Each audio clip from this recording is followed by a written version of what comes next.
rouquidão, no meio médico, no meio da saúde, a gente denomina mais ela como disfonia. Mas no popular todo mundo conhece como rouquidão, ou seja, a voz falhando, a voz com uma alteração do que é o habitual. Pode acontecer normalmente tanto em crianças como jovens, adultos e até idosos. Depende muito do hábito de como aquela pessoa está falando. Ou seja, se é do hábito, então está muito relacionado como é que a pessoa está fazendo uso da voz. Se você vai para uma palestra, se você é professor, se você é jornalista e usa abusivamente daquela voz, se grita, não dá pausas ao falar, então é muito comum ter essa alteração. E normalmente ela vai ocorrer ao final do dia. Ou seja, passa o dia todinho falando, usando de forma inadequada a região da laringe, né? E aí vai ter o resultado ao final do dia dessa voz alterada. E por ser muito comum, muitas vezes as pessoas não procuram uma assistência, um atendimento médico. Às vezes já se automedicam, vai na farmácia, compra a medicação e, por incrível que pareça, acabam ficando boa. Graças a Deus, porque a maioria das rouquidões, das dissonias, elas são benéficas. Mas se aquela rouquidão ela ultrapassar os 14 dias, vale a pena procurar um atendimento médico para poder investigar a causa. E isso também vale para independentemente da idade, seja uma rouquidão na criança ou seja uma rouquidão no adulto. Na criança é mais comum naquelas crianças pequenas que gritam muito. Às vezes a gente tem até associado uma dificuldade de escutar. E aí por ela pensar que não está escutando sua própria voz, ela acaba forçando-a e tendo essa alteração ao final do dia. Você vem ao médico, vai fazer essa avaliação, o médico vai questionar tudo o que está acontecendo, vai fazer um relatório de todo o seu hábito, de como você usa a voz. A partir dessa avaliação, o médico vai fazer o exame chamado laringoscopia.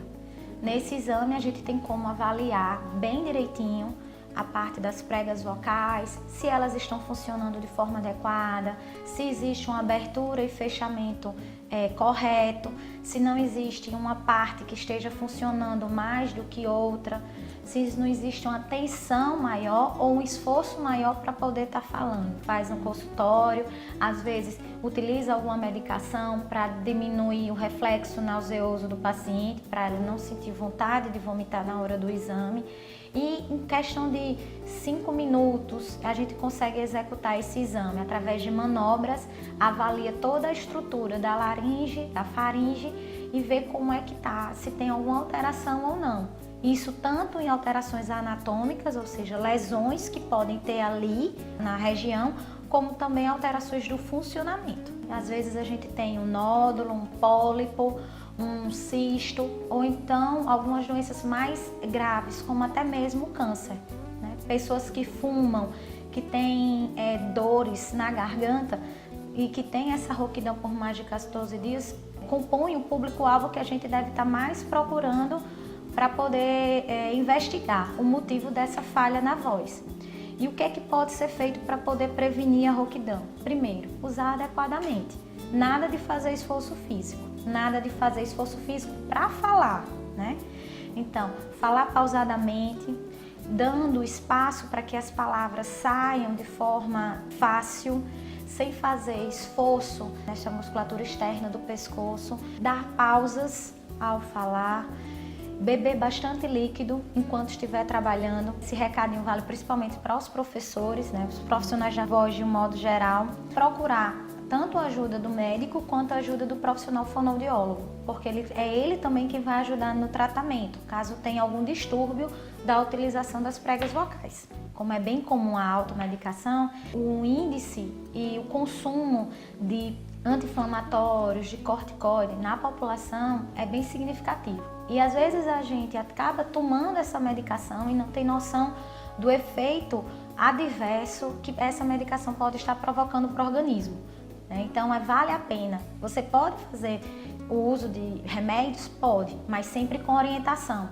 Nada de ficar indo no balcão da farmácia, eu quero um remédio para dor de garganta. E pega aquele primeiro remédio que o balconista oferece. Isso não é saudável. O ideal é passar por uma avaliação, ver realmente o que está provocando aquela rouquidão e tratar, seja com medicamento, seja com fonoterapia e também com mudança de comportamento.